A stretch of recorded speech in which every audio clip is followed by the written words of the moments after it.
Okay, I think we'll go ahead and get started. I'd like to welcome you all to this week's presentation. I'd like to welcome our outside simulcast universities and also a new member of our group, the Lippmann Institute in Luxembourg, who I understand are watching this on tape delay each week, led by Julian Klaus and Laurent Pfister. So welcome. Today's speaker is Larry Band, and it's terrific to welcome Larry to Saskatoon. He's the Voit Gilmore Distinguished Professor of Geography at University of North Carolina, Chapel Hill, and he's currently the director for the Institute for the Environment there. This is a big enterprise. There are 50 FTEs at his institute, so it's quite a going concern. He's also served as department head in geography at UNC Chapel Hill. Larry started off, I guess, with a PhD at UCLA, and then had a stint at the University of Toronto, actually, for a period of about 7 years prior to his 11 years prior to his appointment at UNC Chapel Hill. So you'll hear some things today about actually sites north of Saskatoon where Larry worked in a former lifetime. Larry's really been a tireless contributor to the field of hydrology. He was one of the founding members of the Baltimore LTER, this long-term ecological research site. It was the first, along with Phoenix, urban LTERs. Really quite a big accomplishment in the field. Larry served as chairman of the AGU Surface Water Committee. He's been a deputy editor for Water Resources Research, our top journal. And he's been chair of the board of directors of COWASI, this consortium that I think all of you now know about. Larry, especially though, has been quite a thought leader in the field of eco-hydrology. He's really pushed on quantitative approaches to understanding coupled hydrological ecological systems, and he was a developer of REESUS you'll hear about today. Larry's received several awards and recognition for his work. Most recently, he's the 2014 Geological Society of America Birdsall Dreiss Distinguished Lecturer. So Larry will be going out and giving 40 or 50 talks next year at universities around North America as part of this award. So it's great to have him before he's worn out at the end of that stint. And then lastly, I think one thing I've found over the years is I've sat on many a search committee at different universities, and I can't tell you the number of times I've heard, well, if we could only hire a student, one of Larry Band's students. And I think this is the thing that probably all of us seek or would love, not seek, but would love to have in the way of recognition. Larry turns out PhD students who themselves go on to be leaders in the field. You'll hear from Irina Creed, one of Larry's former PhD students in this series in several weeks from now. Christina Tagg at UC Santa Barbara, Scott Mackay. There's a long list of students who've gone on to be themselves leaders in the field, and this is really due to Larry's leadership in the area. So without further ado, I'll turn it over to Larry. Thanks, Jeff.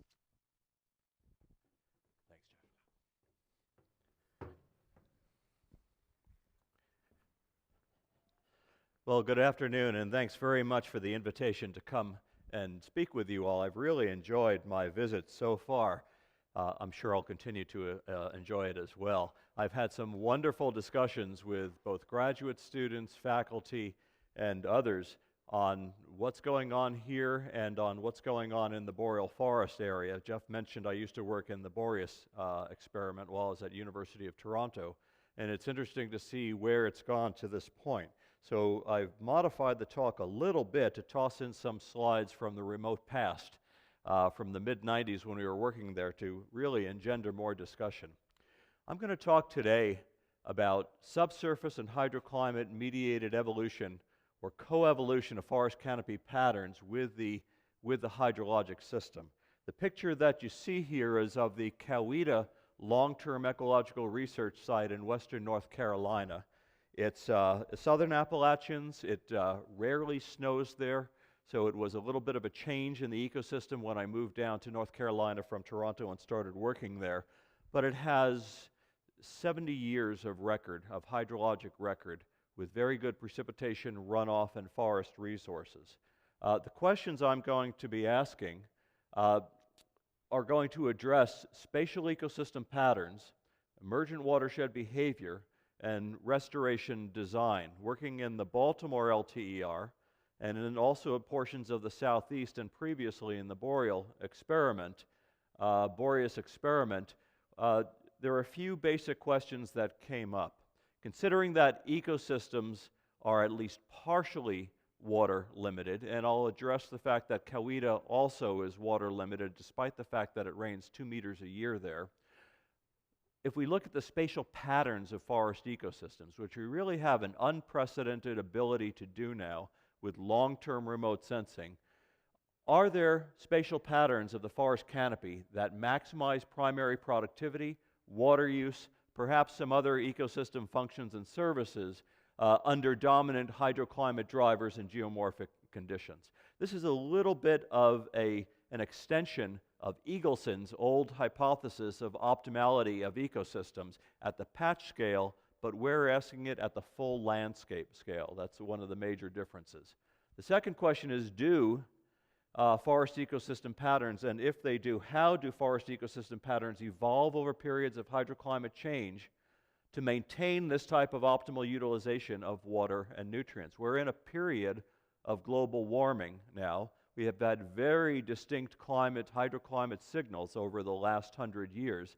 Can we observe these types of changes where the forest is appearing to adjust to essentially keep pace with the rate of hydroclimate change?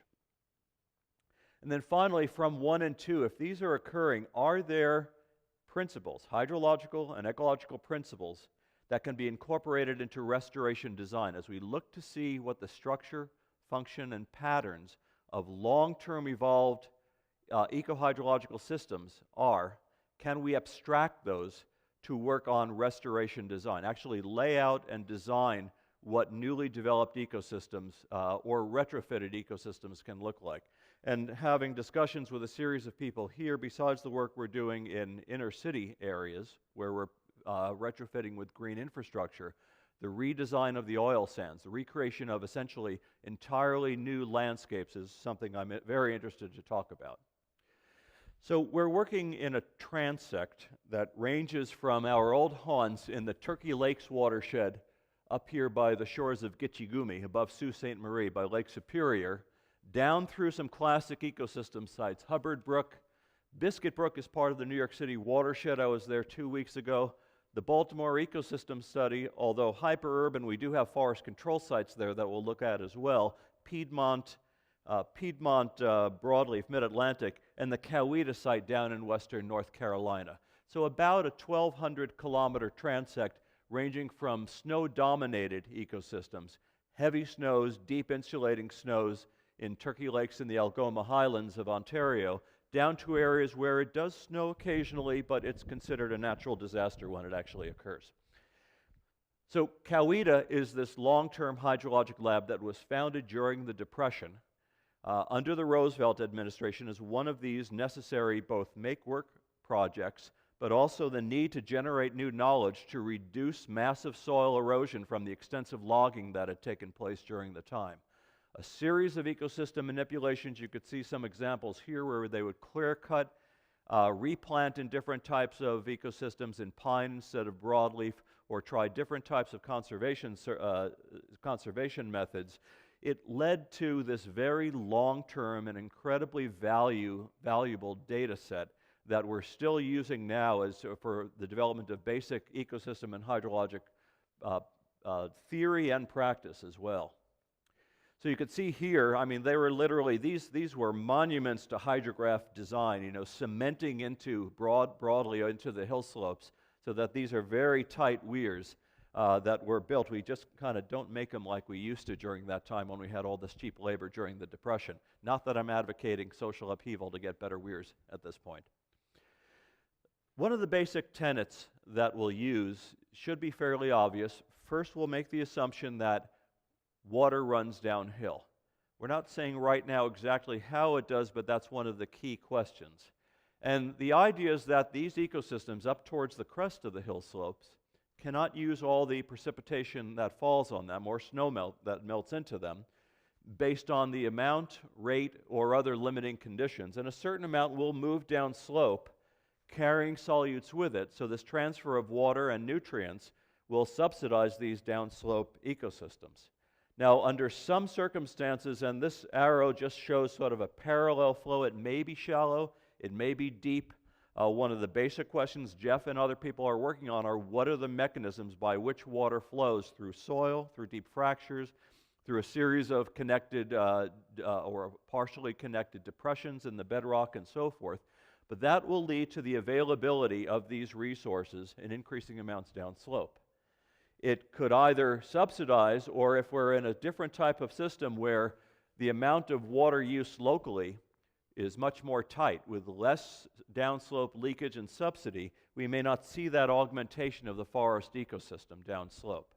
So the assumption is, given a lack of other major limiting resources, solar energy, so if we're on a north-facing slope as an example, or temperature and growing season length, that this lateral transfer will lead to certain patterns of ecosystem development that are remotely sensible, and we should be able to use as diagnostics as to how the hydrology and the ecosystem are interacting. Of course, these may be taking place at depth, in which case we may find situations where the hill slopes are largely just independent systems, with most of the flux taking place vertically downward and not really irrigating the root distribution of downslope areas, and only showing up in the hollows, or hollers as we call them in North Carolina, and the riparian zones.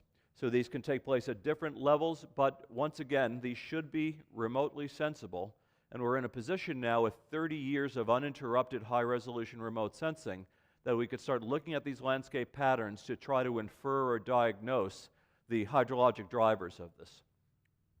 Hewlett and Hibbert did this classic work actually in the late 1950s, which they published in 1963, taking, I think this was about a 10-meter or 15-meter soil model, which is really a concrete lined on sides and bottom, and putting in a crushed, redeveloped native soil with an outflow, saturating it, and covering it with plastic just to look at the unimpeded drainage that takes place. So no evapotranspiration, just a longer-term experiment to look at the drainage sequence.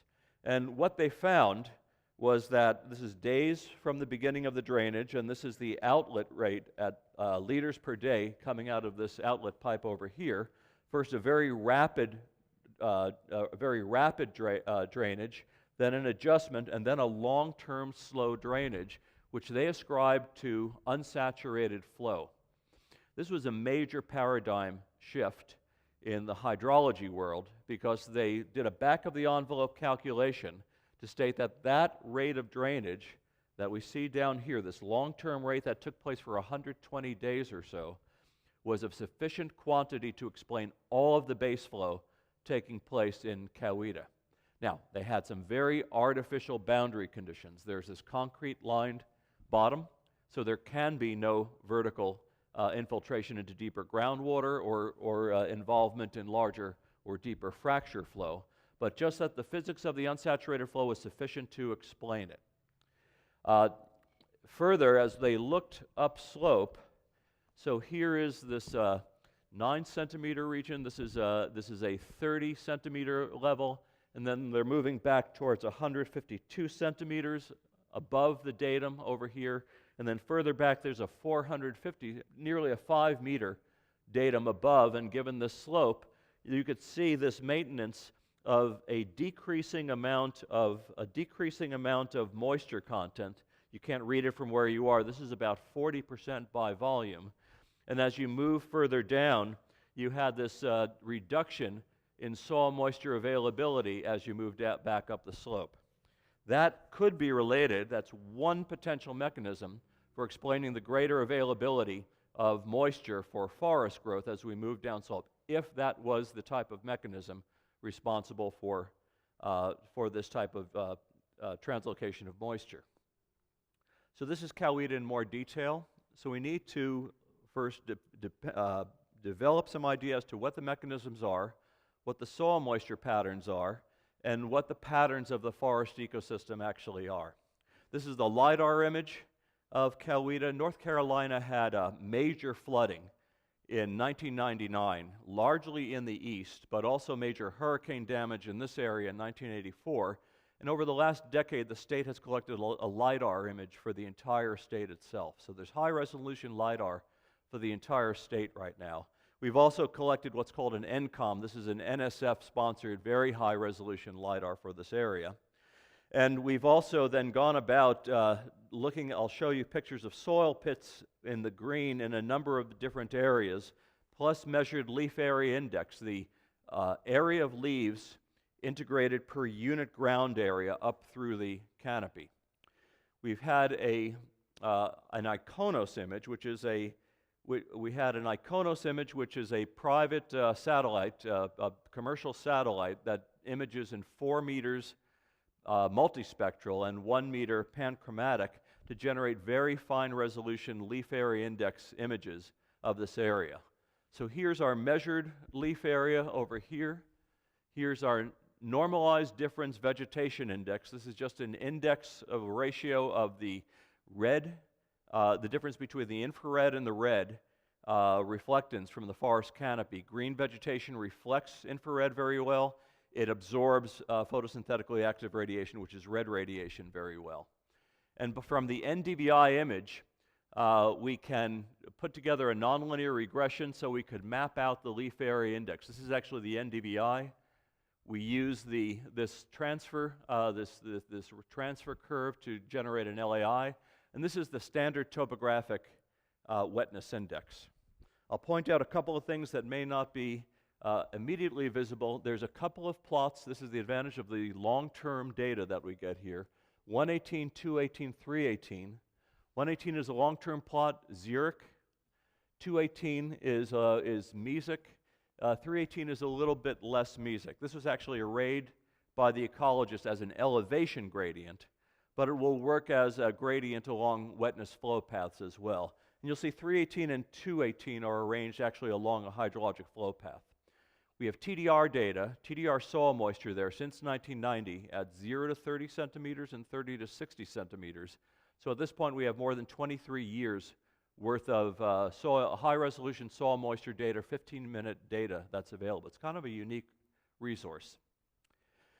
Now we're going to look to see how is the leaf area arranged down these hill slope flow paths. We're using these very simple indices, and one thing we need to do is start using more developed indices. Plotted against this topographic wetness index down here on the lower right is the estimated LAI. This is a distribution for every bin of wetness index with the median given by these lines in the middle.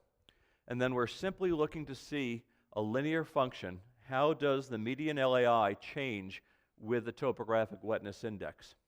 What you see along the bottom is the frequency distribution of that topographic wetness index, and as we get out towards this region down here, we're getting down towards the streams, topographic wetnesses of 11, we'll start to ignore these. There's too small samples, and of course they're disturbed by the stream itself. So if I go back here, you may be able to see the yellow. There's a series of outlined small catchments here, all of which have been gauged at some time in the past, and we get up to catchment 37 and 36.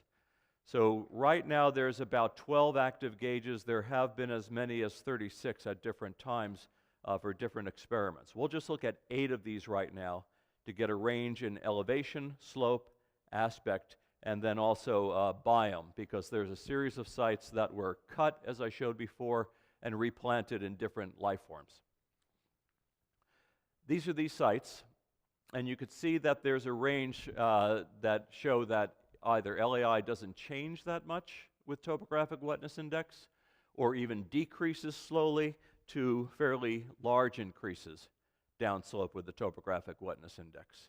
So we're taking these as extremely simplistic indices of the interaction of this canopy density with the available moisture itself. And once again, it's difficult to deconvolve the moisture with the nutrients here, with the nitrogen, because it's both being translocated, and if in the absence of much moisture, we would have lower biogeochemical cycling of the nitrogen as well. A couple of things. South-facing, low elevation catchments. Precipitation here ranges from about 1,800 to 2,700 millimeters a year, with increasing variability over time. So there's a large climate gradient, and the south-facing lower elevations catchments I mentioned before are actually water limited. So in this case, the local cycling and use of water is fairly high. There's little downslope subsidy except at storm flow events. The hydrographs tend to be somewhat sharp, and there's less water moving down, so we actually may see an actual decrease, very slight decrease, or at least no change in leaf area index from more xeric to more mesic sites. This is a conifer site. Oh, by the way, I'm not showing leaf area here. I'm actually showing that normalized difference vegetation index. It's a nonlinear transform into the LAI. Conifers are dark in the near infrared. So NDVI is lower. I need a different transfer function to go from NDVI to LAI. But what we're interested in here is this thing called the hydrologic vegetation gradient, which is simply the linear slope of that line. Conifers evapotranspire much more water than broadleafs. This is a white pine plantation. It's north facing, and so we're not seeing much of an increase downslope. Watershed 18 and 27, low elevation, high elevation, north-facing slope. There's more water available. We have a very low increase of NDVI with distance down slope, or with the topographic wetness index. But it's not that high because it's PAR limited. It's photosynthetically active radiation limited. It's on north-facing slopes. Even though we're adding more water and nutrients potentially down slope, we're not getting that much augmentation of flow because it's radiation limited. Finally, the high elevation south to southeast facing slopes, 36 and 37, are up by the crests on what's called the Nantahala Escarpment. They receive more than 2 meters of rainfall a year, and they're south facing. So you have both a rain of organic material, water, dissolved nitrogen as well, plus plenty of sunshine as well. So as you add that subsidy, there's not other limiting features, and you get a fairly rapid increase in that NDVI as we move down slope. So as we look around the microclimate in space, and remember this is from one Iconos image taken in 2004 towards peak LAI, peak Canopy display, we're seeing different signals. More xeric sites, lower augmentation because we're not getting as much downflow subsidy. North-facing, a small subsidy, but it's light limited. And what we'll be asking as well, this is the difference in space based on microclimate. We also want to ask what's happening in time. As we go through hydroclimate warming, are we going to see a change as well?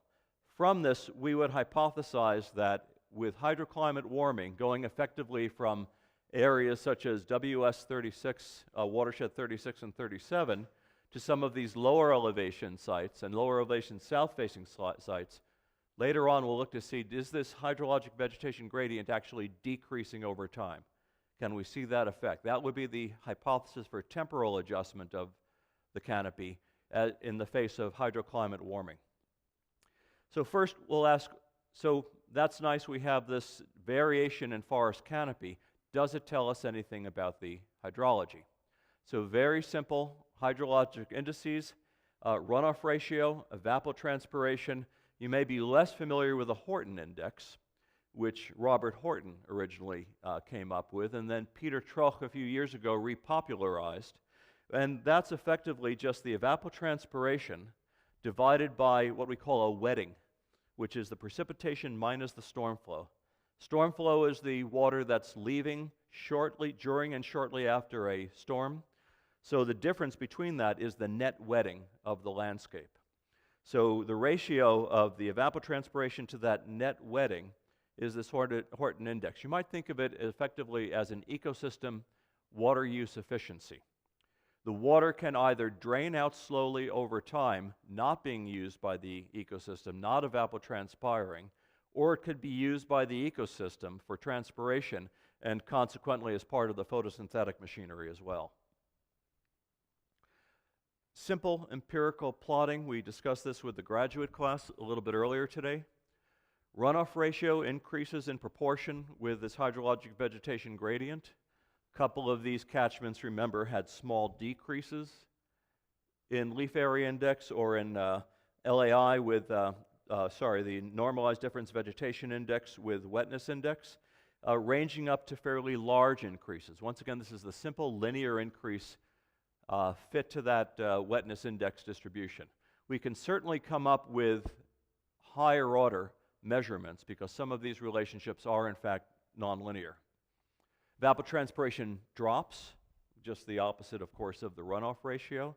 And this Horton index drops as well. As we get towards greater hydrologic vegetation gradient, we're getting, that's effectively an evidence, that's effectively a diagnostic that there's downslope subsidy. There's lateral water moving through the system. You both generate more runoff by this lateral redistribution, and you're decreasing because you're losing that water to runoff from the potential use by the ecosystem. It seems a little bit non-intuitive. The higher downslope subsidy is also going along with a catchment-wide decrease in the ecosystem efficiency. What you might think of is that downslope subsidy is causing a drop in the LAI or lower LAI on the steeper, drier parts of the landscape. Okay, we should try to explain this from a mechanistic standpoint, and Jeff mentioned we've been using this model called REESUS, Regional Hydroecological Simulation System, which we've been developing for the last 20 years or so. It's effectively a forest canopy model, forest or biome BGC, coupled with Century, which is a soil biogeochemistry model, on top of either top model or DHSVM, the Distributed Hydrology Soil Vegetation model. Every portion, it's a hill slope hydrology model. Every patch, which could be grids or could be different types of meshes, is an independent ecosystem model. You can leak from that into a downslope sequence that can then be used to subsidize downslope areas. We could either prescribe the leaf area index and the canopy, or in most cases what we'd like to do is actually derive that by having photosynthetic fixation of carbon dioxide.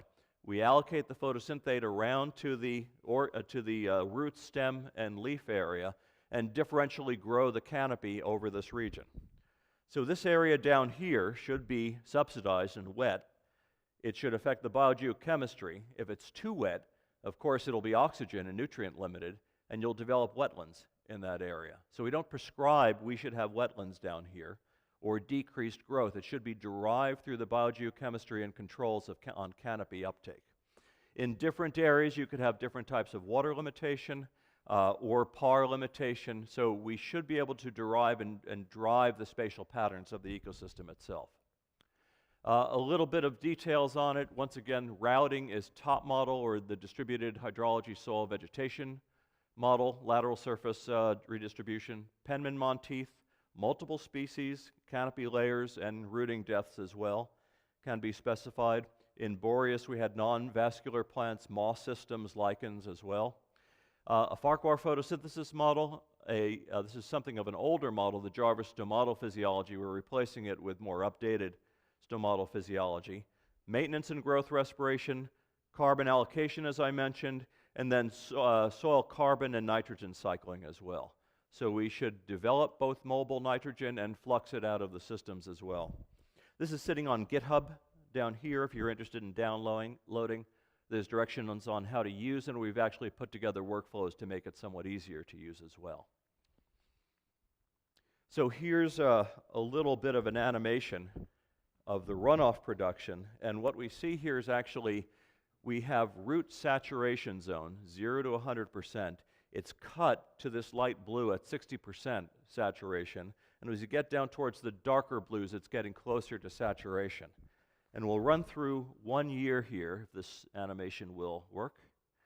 And as we run through, it's spun up over a period of time, and it shows sort of what's classic at Coweta, the sort of variable source area. As events come through, you have a wet up and an increasing saturation level coming up these hill slope hollows. The perennially saturated areas are restricted to lower slope areas along the major drainages and to some steep north-facing slopes as well. So before we'll look at watershed 18, which is about here, and watershed 27, which is about over here. 18 low elevation, 27 high elevation. We did this for landslides. That was Hurricane Fran. This is Hurricane Ivan coming through. It's wetted up. You can see the whole thing saturates. Another set of organized thunderstorms comes through. Because it's wet, it all saturates as well. We had numerous landslides in here at that time. And we're extending the model to derive root distributions and root cohesion as part of a landslide hazard model. Okay, so this is simply looking to see how the model is operating through a set of different watersheds. Once again, we're using 8 of them. This is 2 low elevation south facing, 7 middle elevation south facing, 14 low elevation north facing, 17 is that conifer site north facing. Flow frequency distributions, flow duration curves, and any model worth its salt should be able to match a hydrograph. So the advantage of working in these sites is we have a much larger amount of data to actually look at. Here is those plots I showed you, which have 23 years worth of TDR, time domain reflectometry at different levels. I think this is the 0 to 30 centimeter. 218 is the most mesic site. You can see it's spending a lot of time sitting up towards 40% volumetric water content. 118 is the most xeric site as well. And if we plot them on a one-to-one line, we're catching the seasonal dynamics. There are some trajectories you could see in here that are falling away from there. We're certainly getting the seasonal patterns. It's the storm events, drainage, recessions from individual storm events that may be deviating. A little bit more work needs to get done, but we're catching the seasonal distributions of that water content, which is one of the limiting resources for the forest growth. So the model seems to be doing okay. If we run it with multiple variables to check it with, there are other ones that we're using.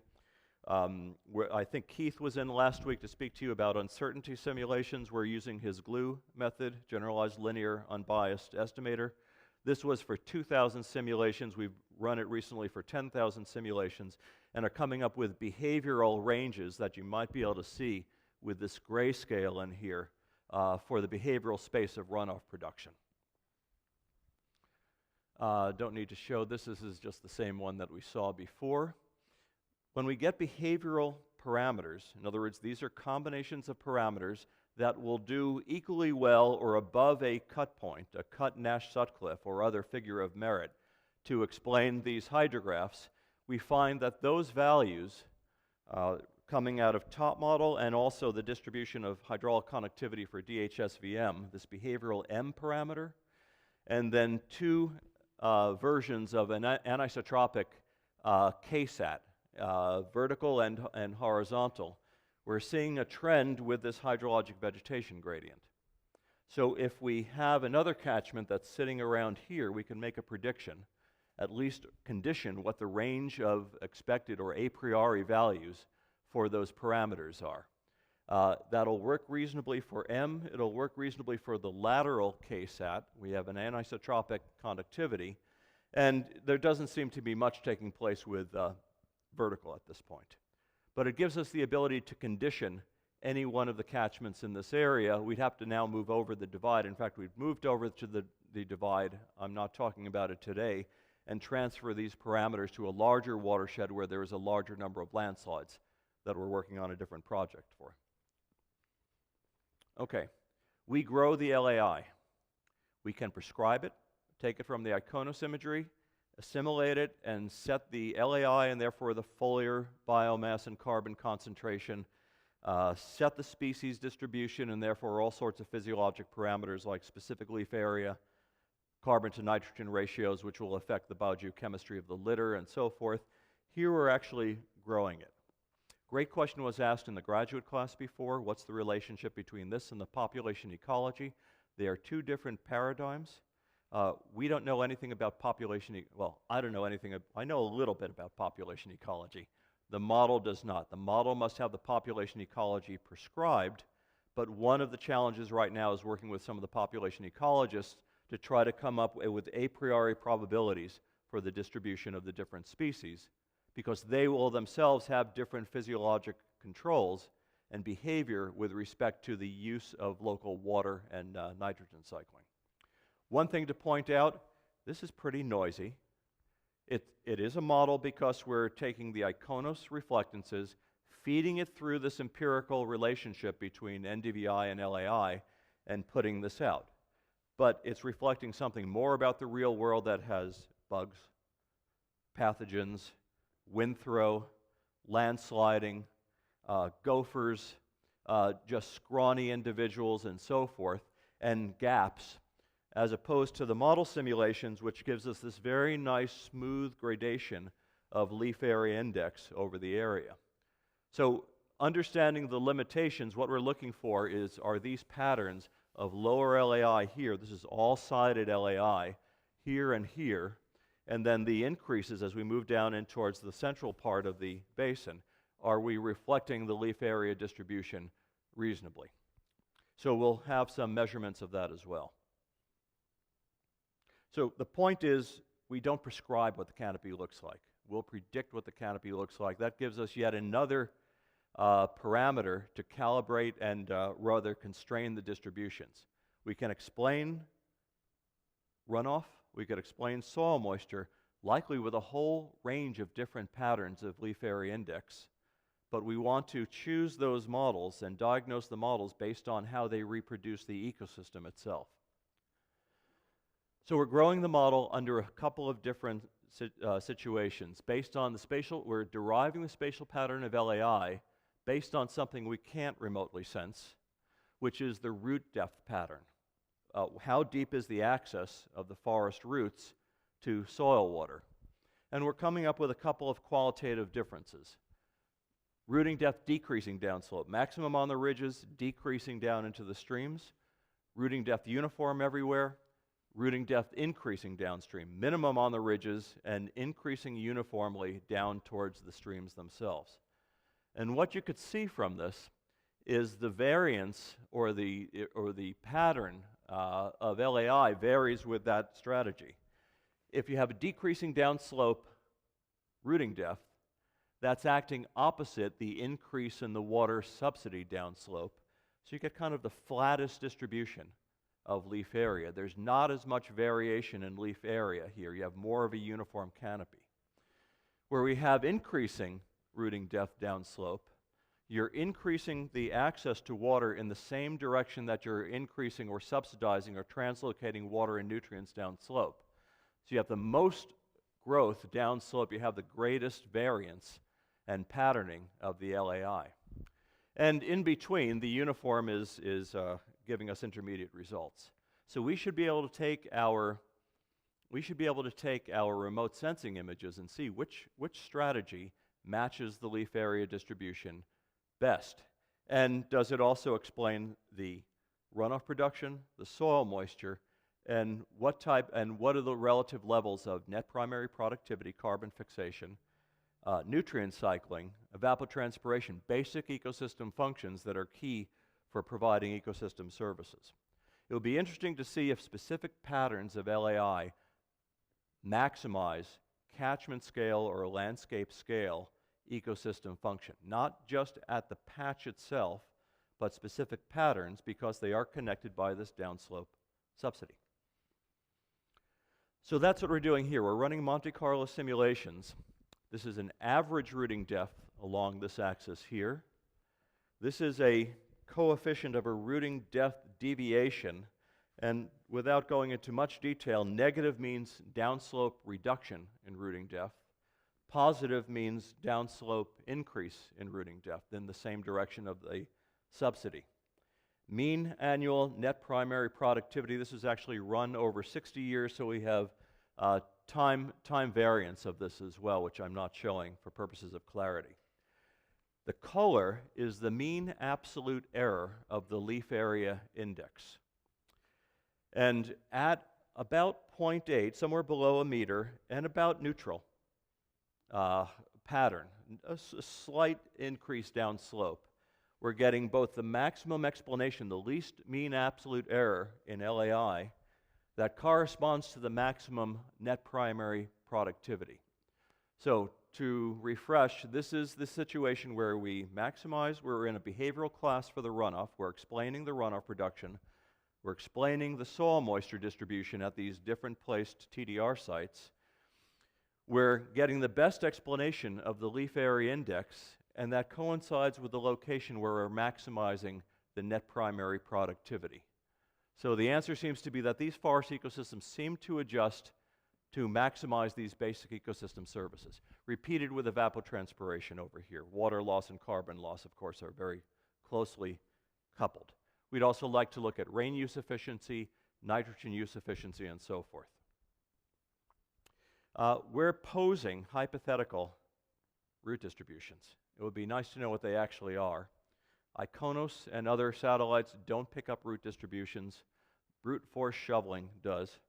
And so this is why undergraduate students were made, especially strong ones with shovels. And we've gone about over successive summers with shovels and backhoes, digging out and effectively looking at the depth diameter distribution of roots in a variety of different topographic locations, up and down hill slope profiles. Now we're doing this both to look at the rooting depth and the depth distribution. We're also pulling samples of the roots to breakage to look at tensile strength as part of a landslide project as well, to see how that's varying. I won't talk about that as part of this.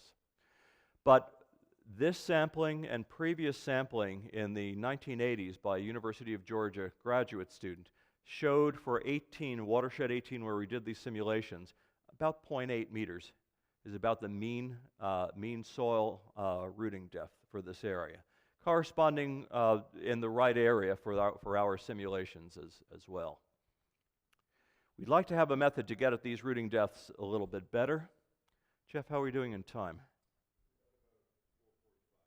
Okay, let me try to move through. LiDAR, I mentioned, can give us the distribution of canopy height. We have, I hope you could see this, a distribution of below ground biomass from these excavations.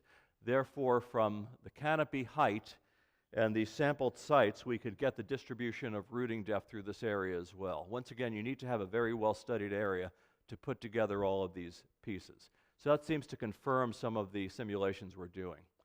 Let's move forward in just the next few minutes. North Carolina, like a lot of the world, has seen this dramatic increase in warming since about 1970 to 1980. This is a publication by Chelsea Ford. In North Carolina, we actually had cooling up to about the 1970s to 1980s, followed by this effect.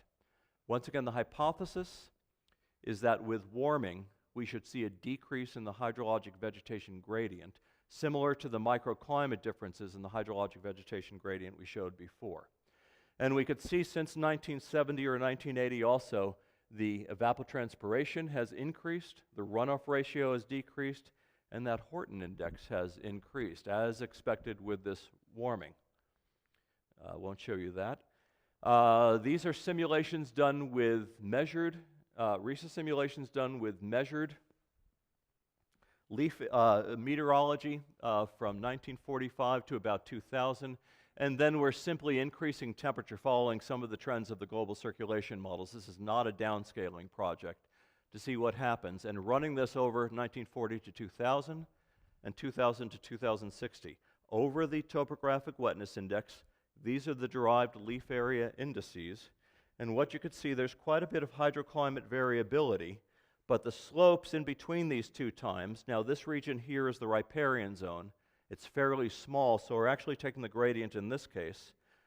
Leaf areas have actually decreased and flattened in terms of their trend with the topographic wetness index. The HVG has actually decreased over time from these simulations. Once again, this is our simulated product. One of the remarkable things to me right now is in 1984 we looked at the first thematic mapper seen, and it was of Chernobyl. It was before thematic mapper was calibrated, but NASA put it up as a great showmanship. Look, we could see the steam coming out of Chernobyl, but we now have 30 years of high-resolution remote sensing to generate this. If we look at that, for every one of those catchments, in fact, we are seeing a decreasing hydrologic vegetation gradient on that left axis over time, over about a 30-year time period. So the long-term remote sensing is confirming the theoretical decreases due to global warming that we're seeing. So, just to summarize to this point, this was about the range of my talk. I added in a couple of slides after this. Canopy spatial pattern is strongly linked to the catchment hydrologic behavior.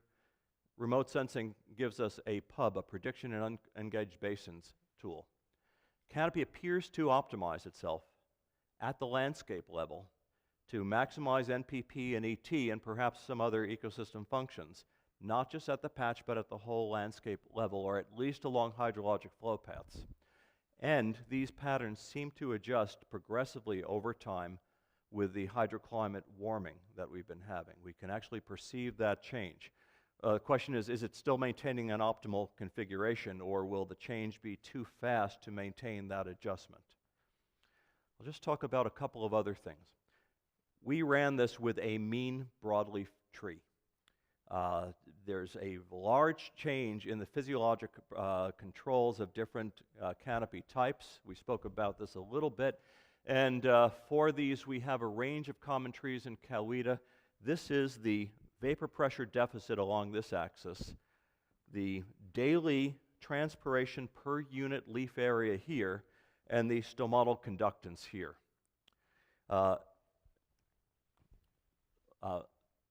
Tulip poplar has the highest conductances, the highest daily transpiration rates per unit LAI. It is asymptotic because the stomatal conductance comes down with increasing vapor pressure deficit. Think about substituting that into the Penman-Monteith with a greater vapor pressure gradient, lower conductances. Oaks, on the other hand, have low conductance and therefore lower transpiration, but don't adjust that much. Oaks, tulip poplars are in the low part of the landscape where they get the subsidy, where they could maintain the higher leaf turgor and then also keep on transpiring and assimilating carbon. Whereas Quercus, the oak systems, are typically upslope on drier areas. Therefore, the Quercus systems, the oak systems, are having the least use of the water and then effectively subsidizing the more efficient tulip poplars down below. So that's an interesting arrangement of the species distribution, and it shows a population ecology segregation by space to maximize net primary productivity and water use at the whole hydrograph hill slope. We're getting along in time, so let me just do this briefly. I worked up in Boreas for a while. Besides, we worked in black spruce ecosystems, but underneath the black spruce ecosystems, you have very different understories. Particularly, we were interested in the mosses, between feather mosses and sphagnum. Sphagnum has deep fronds, accesses deep groundwater, and maintains its soil moisture content, the sphagnum moisture content in the live growing sphagnum throughout a growing season, no matter how dry it gets. It can get dry enough with groundwater tables dropping enough that you could get mortality. We didn't see it at this point. Feather mosses hold a lot less water, and they dry out, crinkle up, and stop transpiring and photosynthesizing. And then when it's wet, they unfold, they transpire, and they assimilate carbon rapidly. So sphagnum is downslope. So this is an image from one of Robert Grant's papers. Downslope, the black spruce has greater productivity because the groundwater tables are deeper. It has lower productivity in the lowlands, but you can't see it here. The moss has higher productivity, so you're getting an offset. Black spruce is more productive upslope. The mosses are more productive downslope, and the feather mosses here do not hold that much water. This is measured L, F, and H layer, or whole organic layer mat moisture. But what's sitting in the fibrous layer, the F layer, and in the live moss layer that's actually transpiring and photosynthesizing is very small. It doesn't hold that much water. Water flows through pretty quickly, moves down this gradient, and subsidizes and maintains the higher groundwater tables there, promoting the growth of the sphagnum at the expense of the overstory. It's a bit of a trade-off that almost balances some of the long-term carbon fixation. I won't go into this because we're running out of time. These are simply REESUS simulations at the time following both soil moisture, eddy flux covariance of ET and carbon. Sorry, this is just ET in the northern old black spruce and the southern old black spruce, and where our simulations are falling relative to these moss records as well, moss moisture contents. We're interested in using this to figure out questions of what are the ecosystem principles we should be applying for restoration, ecosystem restoration. I'll show some examples from Baltimore where instead of just having this diffuse flow here, we put in all sorts of mid-slope drains, add material, drain material away as well. It would be interesting to use these simulations and these principles we see here to help design landscape level restoration, not just the restoration of a fen or of an upland blackland spruce stand separately, but as whole connected watersheds in something like the oil sands or other cutover areas. In Baltimore, we're doing the same thing, but in that case, we're being asked, how do you design and arrange green infrastructure in different places along very disturbed and very impervious landscapes? I think I'll just move through this. We're using that as an analogy, the local neighborhood. Depression-focused recharge west of Saskatchewan, which is what we're trying to achieve actually with green infrastructure in urban areas. The question is, what's the distribution of sinks, analogies to the ponds? What sort of infiltration rates, what sort of transpiration rates do you need per unit drainage producing area? How should these sinks be arranged along the landscape? So this is what you might call a social depression-focused recharge with runoff from two adjacent roofs. This would be a candidate for a rain garden. Can we design these essentially windows to the groundwater to achieve infiltration and then transpiration through an enhanced ecosystem in this area? Last part, if anybody here has watched The Wire, it's an HBO show. Let's see, the corner that's the corner. In the show, there used to be buildings here. There are no longer any buildings. But the city has asked us, where should we put green infrastructure to maximize runoff infiltration and transpiration to reduce stormwater and nitrogen export into the Chesapeake Bay? So these are the types of green infrastructure that they're putting in, and these would be the analogies we'd like to be able to extract from the simulations and the landscape patterns we see in naturally occurring ecosystems to try to come up with the ratios of infiltration, transpiration, contributing drainage, how it should be arranged around the landscape to try to maximize water use within the constraints of the urban environment, and perhaps net carbon uptake and some other ecosystem functions. So I think I'll just come to this point here. The restoration design principles. Can we actually use these natural ecosystems to design new landscapes? Oil sands is one possibility. I'm certainly no expert in that area, although we've worked in other types of disturbed landscapes, or restoration of urban areas. And it's all of these areas. Hydrologic flow path regimes, influence on soil moisture and nutrients, mechanisms, how is the transfer taking place? What's the depth of transfer relative to access by the ecosystem, the rooting depth? And what's the magnitude and frequency of wetting and subsidy by the nutrients themselves? What are the upflow to downflow ecosystem components? How does the physiology of the ecosystems up and down these slopes need to be arranged from ridge to stream? And then finally, these are not fixed systems. Even if we plant them ourselves, there'll be transient development. Therefore, the models have to have interactive growth mechanisms for the ecosystem, and we have to have transient development and growth of multi-layered ecosystems and soil properties.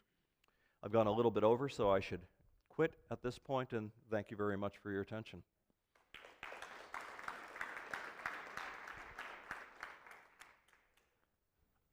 All right, thanks very much, Larry. Just before we open up for questions, and I look at the students for the first few questions, we got a question from Genevieve Ali from University of Manitoba, who really liked your talk, and she says the hydrologic vegetation gradient seems like a great metric of hill slope functional connectivity for headwater forested catchments. Mm-hmm. And what she's wondering is, one, whether it can be scaled up, and two, whether it can be made more dynamic, for instance, using a dynamic wetness index and time variable LAI.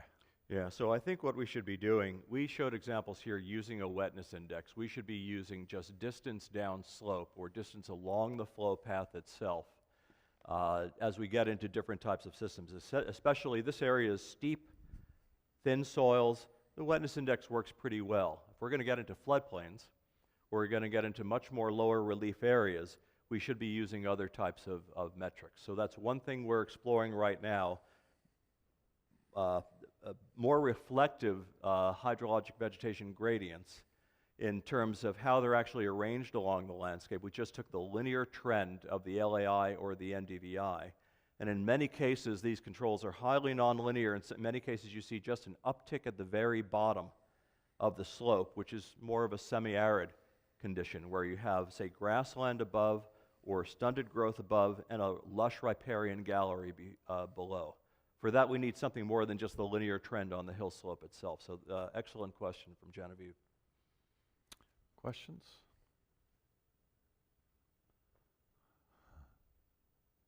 From the students in the class? Yes?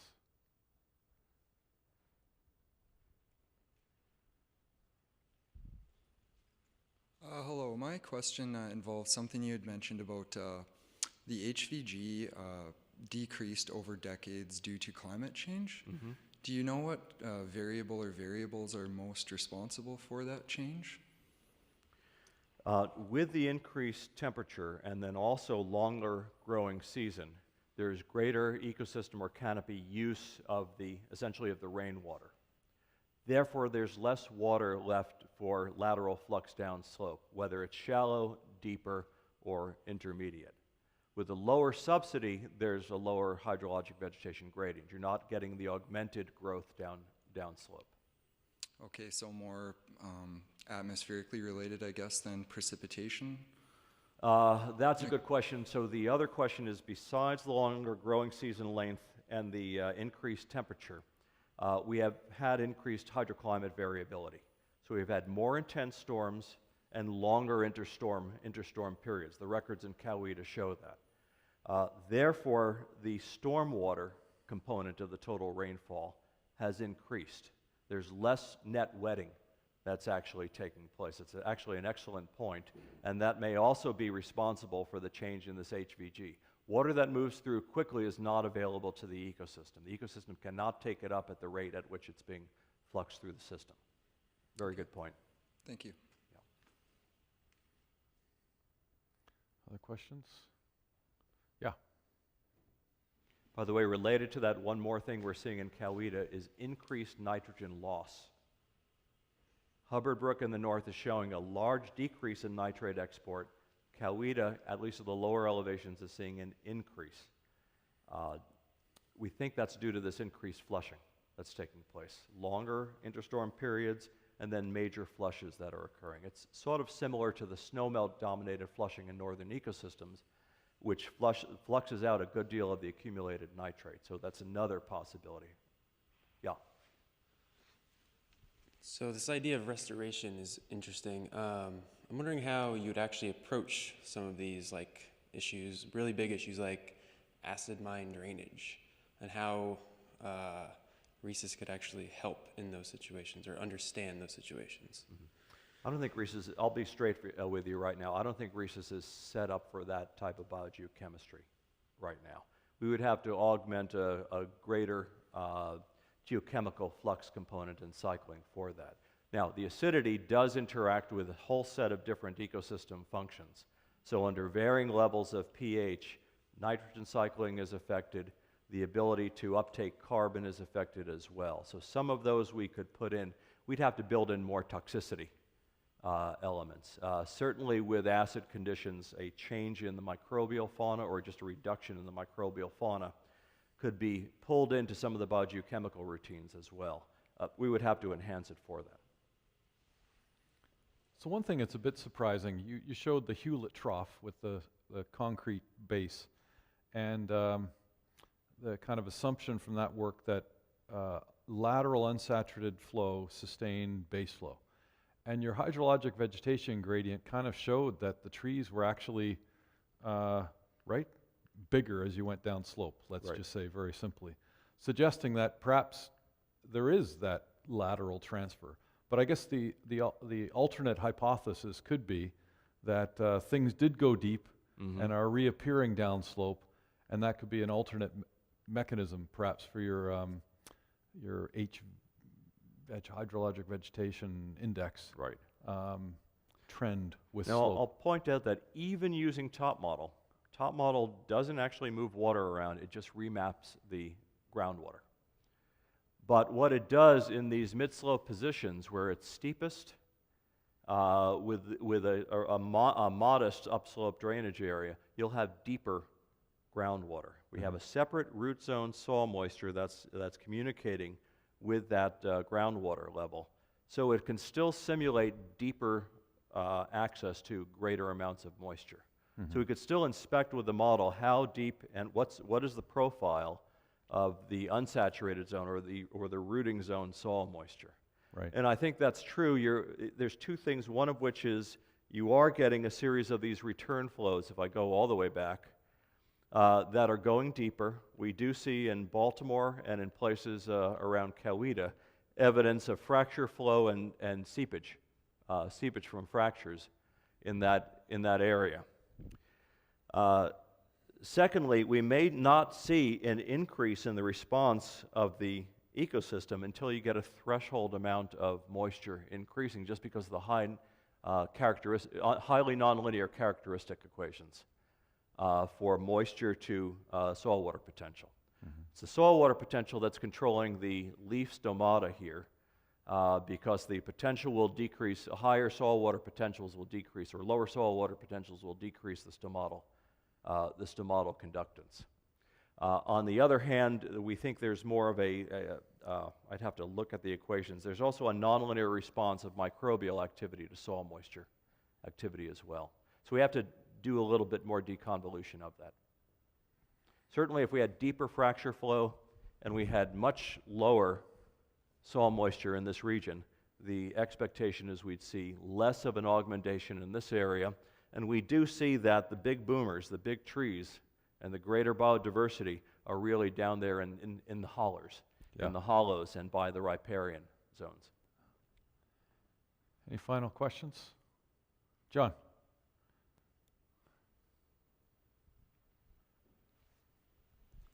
Yes, a very interesting study and really fascinating results, which I think will help in scaling and all kinds of model identification.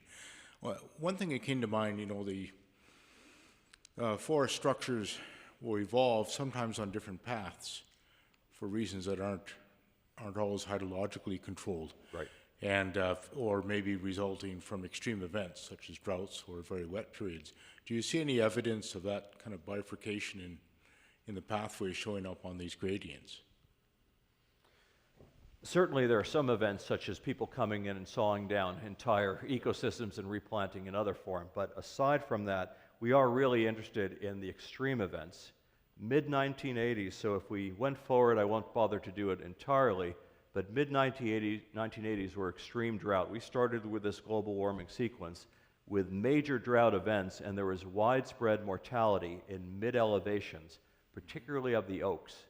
So the oaks can usually weather mild drought, so this period right in here is where, let's see, we don't have, this is just temperature, I'm not showing precip, but there was a major drop in precip in the mid-80s.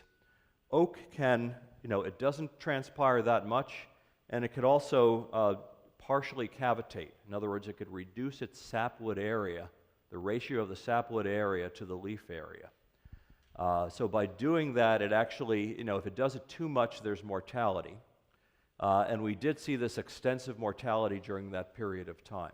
So we're looking to see, is that a long-lived legacy in these systems? What took its place? What actually came in after the oak? How fast did it take to actually regenerate? Another completely non-hydrologic effect is woody adelgid. Woody adelgid has ran rampant in the southeast. It's completely wiped out the Canadian hemlock in the area and is moving up the coast at this point. Hemlock was an important, only made up about 10% of the canopy, but it specifically occupied riparian and north-facing sites, so wet mesic sites. We haven't replaced it yet at this point, And as we look at some of our results, we're saying this is a reduction in the, in some of the areas, particularly in the riparian areas, this is a reduction in the hemlock cover, and we haven't had a recovery from it. There's other interesting population ecology aspects. When you wipe out the hemlock, what comes in and takes its place is rhododendron explodes. Rhododendron is an ericaceous shrub. It effectively excludes hardwood regeneration because of the form of nitrogen cycling that takes place and acidic soils. And so we're seeing what may be longer term, not permanent, but fairly long-term changes in the forest canopy in key landscape components because of that. And that's one reason we're using the 4-meter Iconos and now the LiDAR data so we could see the changes in those canopy structures. So that's a good point, and it's why I think at the graduate class today I said one of the great challenges is how you combine some of these population ecology questions, which are stochastic, rely on statistical methods typically, and based on individual dynamics accumulated to whole communities, and join it with these essentially storage and flux related systems. Good. Thanks very much. Well, I think we're going to draw it to a close. We're just after 5 o'clock.